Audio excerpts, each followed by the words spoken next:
अस्सलाम वालेकुम नाज़रीन। उम्मीद करता हूँ सब अल्लाह के फजल करम से पैडी कैश मैनेजमेंट सिस्टम की दूसरी वीडियो के साथ हाजिर खिदमत हूँ। मुझे उम्मीद है कि पहली वीडियो में जो हमने इसका पूरा स्ट्रक्चर डिस्कस किया था और उसका मेन फॉर्म जो हमने डिस्कस किया था वो आप लोग बना लिया, और अब उससे आगे चलेंगे। ये हमारा मेन डैशबोर्ड हमारे सामने, और हमने जो फॉर्म इसका डिस्कस किया था उस पर चलेंगे। विजुअल बेसिक से हमने इसका जो फॉर्म है वो दिखना है कि जी मेन इसका फॉर्म है ट्रांजैक्शन। ये हमारे सामने मेन इसका फॉर्म था। मुझे उम्मीद है कि आप लोगों ने ये इसको बना लिया होगा। इसको सबसे ऊपर मैं एक दोबारा से इसको बताता चलूँ कि ये लेबल है, पेटी कैश ट्रांजैक्शन मॉड्यूल लेबल। उसके बाद 1 2 3, उसके बाद ये इसके फ्रेम है, ये चौथा फ्रेम, ये पांचवा फ्रेम है।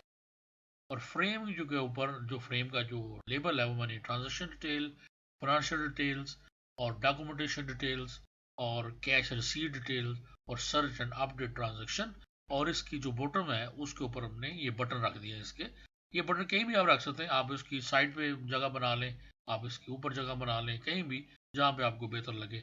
और इसके अंदर सर्च और प्रिंट वोचर इसके भी है, वो दो बटन जो है इसके अंदर। तो ये टूल्स जो हैं, ये मेरी उम्मीद है कि आप लोगों ने ये इसको बना लिया होगा। आज सबसे पहले हम देखेंगे कि जब ये फॉर्म हमारा रेडी हो गया, इसके ऊपर हमने इसके टूल्स जितने भी थे वो कमर अब सब लगा दिए। अब इसकी बात करनी हमने फंक्शनैलिटी। इससे पहले कि हम चलें तो इससे पहले कि हम चलें अपने ये सेव और अपडेट, डिलीट, क्लियर, एक्सेट बटन पे, इसकी कुछ हमें काम करना पड़ेगा कि जब ये फॉर्म इनिशियलाइज हो, जैसे अगर हम इसको फॉर्म को इनिशियलाइज करते हैं ये, तो इसके जो कमो बॉक्स है उसके अंदर वैल्यू में मिलनी चाहिए। देखिए जैसे कैटेगरी आ रही है यहाँ पे ट्रांजैक्शन आ रही है। और इसमें भी एक ट्रिक है कि जब हम फर्ज करें हमने कैश इन वाला क्लिक करना है, तो आप देखेंगे कि यहाँ पे वैट जो है वो ऑटोमेटिकली डिसेबल हो गया, और यहाँ पे के ऊपर हमारे सामने जो है सिर्फ उसकी कैटेगरी आएंगी जो कैश के रिलेटेड है, यानी main cash, opening balance, employ refund और मसीलियस सीट। लेकिन if we select cash out, अगर आपने कैश आउट किया, इसका मतलब अभी हमारी ट्रांजेक्शन होंगी, ये वैट इनके रिलेटेड होगा, तो वैट ऑटोमेटिकली ये एनेबल हो जाएगा। और यहाँ पे हमारे पास जो ट्रांजेक्शन रिलेटेड जो हमारी कैटेगरी है उसका ड्रॉप डाउन जो है वो खुल, एक तो ये हमने देखना है। उसके ऊपर ये हमारा कैसे वैल्यू कैसे आती है इसके ऊपर। और यहाँ पर भी हम देख सकते हैं कि कैश और चेक, यानी हम ड्रॉप डाउन में किस तरह वैल्यू जो है वो इसकी ला सकते हैं। वो हमने सबसे पहले देखेंगे कि ऑन लोड पे ऊपर क्या क्या हमें वो चाहिए। तो हम इसके लिए क्या करेंगे, इसको सबसे पहले एग्जिट करते हैं और इसके ब्लैंक पे कहीं भी क्लिक करें और इसको राइट क्लिक करते हैं और व्यू कोड करें हम इसका, तो ये फॉर्म इनिशियलाइज पे आ गया। तो ये वाला कोड जो है सबसे पहले हम देखेंगे कि जब इसका फॉर्म इनिशियलाइज हो, फॉर्म लोड हो, तो फिर उसके ऊपर जो है वो क्या क्या जो है वो होनी चाहिए, कोड कोड से होने चाहिए। तो सबसे पहले तो फॉर्म इनिशियलाइज, डिम, इसके ऊपर कुछ हम वेरिएबल लेंगे। डिम डायमेंशन के लिए है, डिफाइन करने के लिए कोई भी वेरिएबल।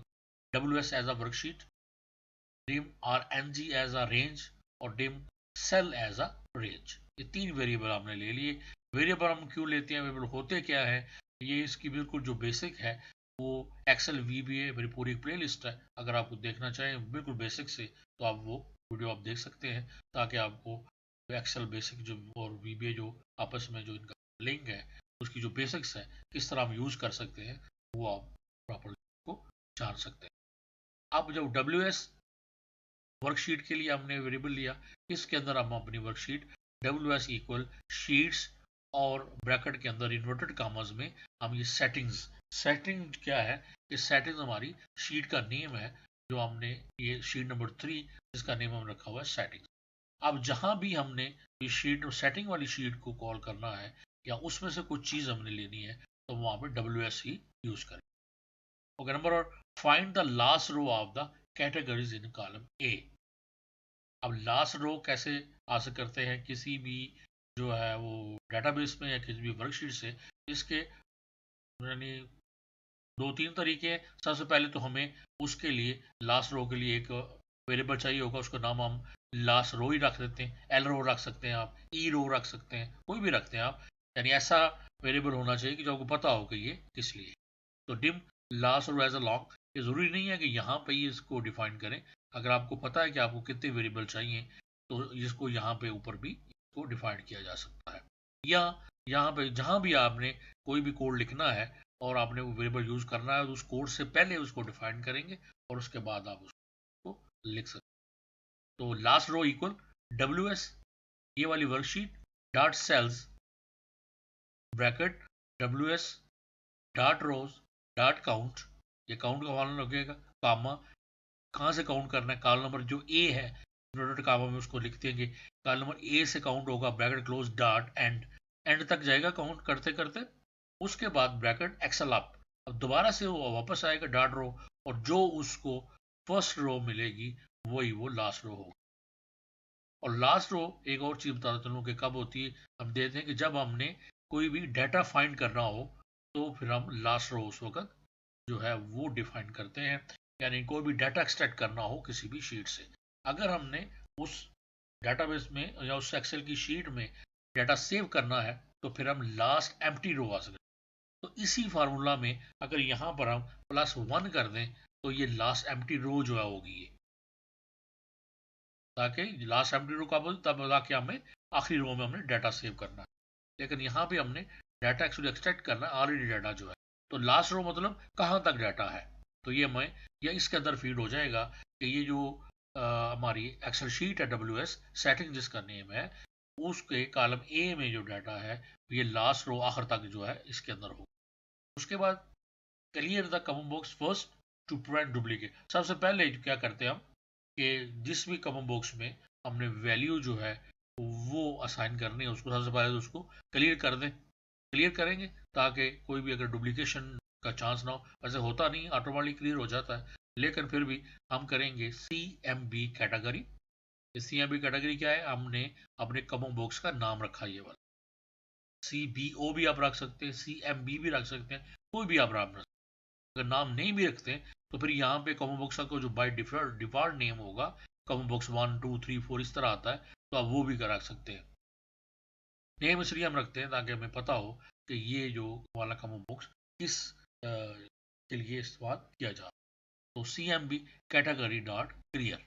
अगर ये फर्ज करें हमें याद नहीं आता, हमें थोड़ा बहुत याद है, तो यहाँ पे हम एक और काम करेंगे, हम करेंगे कि यहाँ पर अगर हम देख करते हैं मी डॉट CMB, तो जैसे हम CMB करेंगे अगर तो हमने वो क्रिएट किया हुआ है वेरिएबल नेम रखा हुआ है कोई, तो ये ऑटोमेटिक हमारे सामने उसकी सजेशन आ जाएगी। तो यहाँ से हम उसको चूज कर सकते हैं। ये उसका लिखने का एक वो भी था, देखने का अगर याद नहीं है तो इस तरह हम देख सकते हैं। उसके बाद अब हम देखते हैं कि किस फॉर ईच, अब यहाँ पे हम लूप लिखेंगे फॉर का, for each cell in WS dot range A2 to A and last row. हम उसके जो कॉलम नंबर A जो है उसके A2 से क्योंकि A1 में हमारा जो है ज़रा हेडिंग है, A2 से हमारा डाटा स्टार्ट हो रहा है। तो फॉर ईच A2 से लेके यानी A2 से एंड तक, एंड लास्ट रो जहां तक भी ये लास्ट रो जाती है वहां तक, if cell dot value not empty, ये जो लेस देन और ग्रेटर देन साइन और आगे नोटेड कामाज हों तो उसका मतलब है कि not empty, then CMB category dot add item cell dot value. यानी वो कहा ये है कि सेल पर ईच सेल, हर सेल के अंदर जो है जो भी वैल्यू हो A2 से लेके A तक और लास्ट रो मैच हो, यानी आखिर तक जो है वो मैच हो, और अगर वो सेल एम्प्टी नहीं है तो उसके अंदर जो कुछ भी है वो CMB category dot add item space cell dot value. यानी ये जो वेरिएबल हमारा सेल वाला, ये ऊपर ऑलरेडी हम इसको रेंज दे चुके हैं, इसको डिफाइन कर चुके हैं हम एज अ रेंज। तो सेल जो है उसमें रेंज उसकी आ जाएगी कि A2 से लेके फर्स्ट करें A10 तक है, तो ये सेल के अंदर वो सेव हो जाएगी रेंज A2 से लेके A10 तक। तो ये अब सेव हो गई, तो फिर हम इस सेल को, उस रेंज को कहीं भी यूज अगर करना है हमने, तो फिर हम उसको इस सेल को वर्ड सेल यूज करेंगे। ऐड आइटम जैसे मैंने पहले काफी तो बताया है कि अगर हमने हार्ड कोडेड इसमें कैटेगरी लिखनी हो कॉमा बॉक्स में, तो CMB category dot add item space inverted commas के अंदर वो वर्ड लिख देते हैं जो हमने इसके अंदर शो कराना हो। जैसे अगर आपने जेंडर का अगर कॉमा बॉक्स बनाना है फॉर एग्जांपल, तो उसके अंदर हम पहली लाइन में क्या स्पेस में हम लिख देंगे फीमेल, और दूसरे इसी को कॉपी करके दूसरी लाइन पे आएंगे और उसमें लिख देंगे मेल। तो जैसे हमारी ड्रॉप खुलेगा कॉमा बॉक्स, तो उसके अंदर ये दो वैल्यू आएंगी, तो उसको कहते हैं हार्ड कोडेड वैल्यू, यानी हमें पता है कि 2-3 वैल्यू है। अब इस हमारे ये जो हमारे पास जो केस है, इसमें अब एक कॉलम के अंदर 100 वैल्यू भी हो सकती हैं, 15, 20, 25, 30, हमें ये पता नहीं है कितनी वैल्यू होंगी। तो इसलिए हम इसको डायनामिक जो है वो करेंगे कि इस सेल के अंदर A2 से लेके नीचे जहां तक भी वैल्यू होगी वो इसके अंदर ऑटोमेटिकली ऐड हो जाएगी। CMB category dot add item space cell dot value, यानी जो भी इसके अंदर सेल के अंदर वैल्यू होगी वो इसके अंदर ऐड हो जाएगी। एंड इफ, ये जो इफ होता है यहाँ पे भी हम इफ स्टार्ट करते हैं वो उसको ऐड करते हैं, और जहाँ पे भी हम फॉर करते हैं जो भी उसका नेम होता है, फॉर सेल का नाम था यहाँ पे, तो जब फॉर करते हैं तो नेक्स्ट, और नेक्स्ट के बाद जो भी हमें वर्ड लिखते हैं फॉर के बाद जो हमारा वेरिएबल होता है उसको लिख देते हैं सेल। तो ये भी यहाँ पे क्लोज हो जाए। ये हो गया एक हमारा, हमारी जो कैटेगरी है उसके अंदर हमने अपनी सेटिंग से A2 के में से लेके तो अप टू लास्ट रो जो भी वैल्यू थी वो हमने सेव की। नेक्स्ट चलते हैं डिफॉल्ट सेटिंग्स। अब कुछ सेटिंग्स हमने की हैं कि बाय डिफॉल्ट सेटिंग्स क्या होंगी, यानी जैसे फॉर्म खुले तो उसके अंदर कुछ डिफॉल्ट, जैसे हमारे पास एक टेक्स्ट फील्ड है डेट, तो TXT डेट उसका नेम हमने रखा TXT date dot value equal format. अब डेट का फॉर्मेट अगर आपने कर रहा है इक्वल फॉर्मेट ब्रैकेट, उसके बाद डेट कॉमा, इसके बाद आगे आप उसका फॉर्मेट लिख दें DD, यानी डेट के 2 डिजिट, MM मंथ के 2 डिजिट, डैश YY 4, यानी पूरा फुल ईयर जो है इन 2000, जैसे 26, 27, 25 कुछ भी आप लिखना है तो ये इस तरह इसका फॉर्मेट आप लिख देंगे। जैसे ही फॉर्म इनिशियलाइज होगा तो ये जो हमारा टेक्स्ट फील्ड है TXT डेट डॉट वैल्यू, इसके अंदर जो करंट डेट होगी वो शो हो जाएगी। उसके बाद हमारे पास एक चेक बॉक्स है, यानी था, जिसका नाम ने रखा था CH के वैट, तो उसका हमने देखना है कि उसको हम क्या करेंगे। बाय डिफॉल्ट जैसे ही वो ये हमारा ऑन हो हमारा ये यूजर फॉर्म, तो उसको हम कर देंगे कि CH के VAT dot value equal true. तो सेट इसकी हमने वैल्यू जो है रखी हुई है वो है 5% बाय डिफॉल्ट। तो ये ट्रू होगा, जब ये ट्रू होगा तो इसके मीन वो 5% वैट चार्ज करेगा। जब ये फॉल्स होगा तो उसका मतलब है वो 0 हो जाएगा, वो कोई भी वैल्यू चार्ज नहीं करेगा।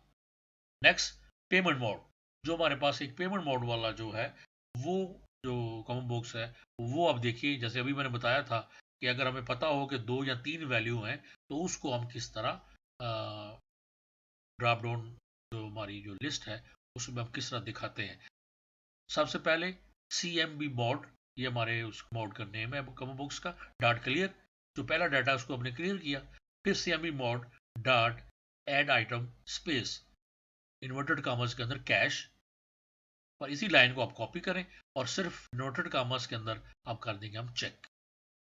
ये पूरा स्पेलिंग भी आप इसके साथ लिख दें, CHK भी लिख सकते हैं हम, लेकिन CHK के साथ नहीं, CHQ लिखना पड़ेगा। अगर बाद में देखा मैंने CHK लिखा होता है तो चेक भी के पता नहीं आप अमेरिकन स्टाइल में या ब्रिटिश किस में आता है, पर स्पेलिंग इसके CHEQUE है चेक की स्पेलिंग जो। तो ये हम दो इसके कर देंगे। ये हमारी जो CMB मोड है, पेमेंट मोड जो है हमारा, उसके अंदर ये हमारी वैल्यू आ जाए। उसके बाद ट्रांजैक्शन टाइप, अब उसका बिल्कुल सेम है जैसे आपने देखा कि CMB transaction type dot clear, CMB transaction type dot add item inverted comma में कैश इन, और दोबारा इन्वर्टेड कॉमा में कैश आउट। उसके बाद एक हमारी यहाँ पे है कि ऑटो जनरेट वोचर आईडी।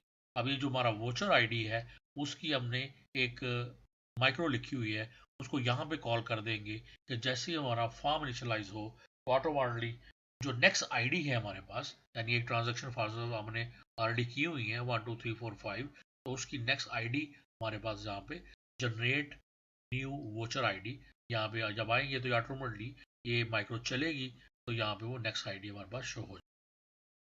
अब ये इसकी बात आ रही है नेक्स्ट आईडी की, इसी को हम इसके बाद, यानी इसी के बाद इसी को देखेंगे। अब ये देख लीजिए कि यूजर फॉर्म इनिशियलाइज पे हमें सिंपल कौन कौन से कोड चाहिए। और नेक्स्ट हम जो अब चलते हैं तो उसी माइक्रो को देख लेते हैं कि सब, ये हमने माइक्रो में सब जनरेट न्यू वोचर आईडी। इसके सिंपल 3-4 लाइन का कोड है इसका कि किस तरह हम वोचर आईडी जो है वो जनरेट करेंगे। उसके लिए अब dim WSDB as a worksheet, dim next number num, पूरा नंबर भी लिख सकते हैं आप, नेक्स्ट नम एन नम भी आप कर सकते हैं एज अ लॉन्ग, और set WSDB equal sheets transaction DB। अब आपको आइडिया होगा कि WSDB क्यों रखा, ताकि वर्कशीट डेटाबेस इस हमें पता चल जाए कि WSDB जो वेरिएबल है ये हमें रेफर कर रहा है हमारी ट्रांजैक्शन डेटाबेस वाली शीट की तरफ। तो ये हमारी उसका नेम है ट्रांजैक्शन डेटाबेस। तो ये हमने पहले वेरिएबल को डिफाइंड किया, उसके बाद वेरिएबल हमने सेट किया कि ये वेरिएबल जो है इसके अंदर ये वाली वैल्यू आनी चाहिए। उसके बाद क्या आएंगे, find the count of existing rows to the create the next ID. अब सेम उसी तरह कि किस तरह हमने सबसे पहले हमें लास्ट रो चाहिए। यार हम ऑलरेडी देखेंगे कि पहली कोई आईडी है, इनकेस अगर पहले आईडी है तो उससे नेक्स्ट आईडी हमें चाहिए, तो उससे क्या सेम उसी तरह कि किस तरह हम नेक्स्ट जो है वो रो देखेंगे, नेक्स्ट नंबर किस तरह देखेंगे, या हमने नेक्स्ट नेम इसका रखा नम, आप नेक्स्ट रो भी रख सकते थे, इसको कुछ भी आप रखें, काम उसका यही है कि हमें लास्ट रो बता दे कि लास्ट रो कौन सी है, यानी कहाँ तक डाटा हमारा उसका ऑलरेडी एग्जिस्टिंग जो डाटा है कहाँ तक है। तो next num equal WSDB dot cells bracket WSDB dot rows dot count comma 1। अब 1 का मतलब क्या है, 1 का मतलब भी है कॉलम नंबर 1। यहाँ पे अब कॉलम नंबर ए भी लिख सकते हैं और कॉलम नंबर 1 भी जहाँ पे उसको लिख सकते हैं। और 1 bracket close dot end excel up dot row. तो ये हमें मिल जाएगा कि नेक्स्ट नंबर क्या है, यानी हमें मिल जाएगा कि फॉर एग्जाम्पल हमें जाते हैं, हमें मिलता है कि जी कि 10 तक है, तो नेक्स्ट नंबर में मिल जाएगा 11। तो इसका मतलब 10 तक डाटा है तो नेक्स्ट नंबर हमारा 11 होगा। अब TXT voucher ID dot value, ये हमारे फॉर्म के ऊपर हमारा टेक्स्ट फील्ड है जिसका नाम आपने रखा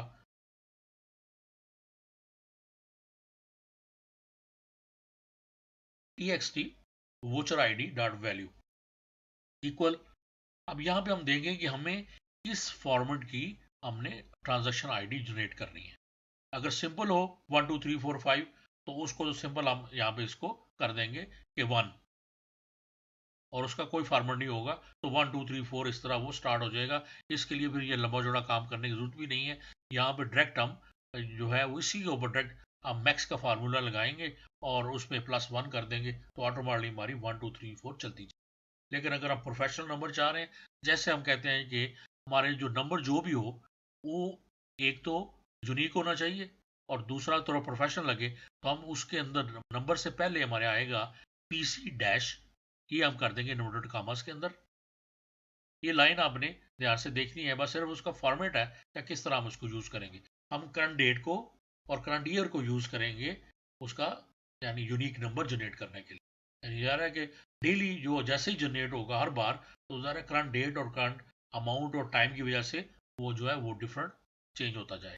अब PC डैश इन्वर्टेड कॉमास का मतलब है कि ये तो सेम ही आएगा, ये चेंज नहीं होगा। इन्वर्टेड कॉमा लिख दिया हमने, ये हमारा टेक्स्ट है।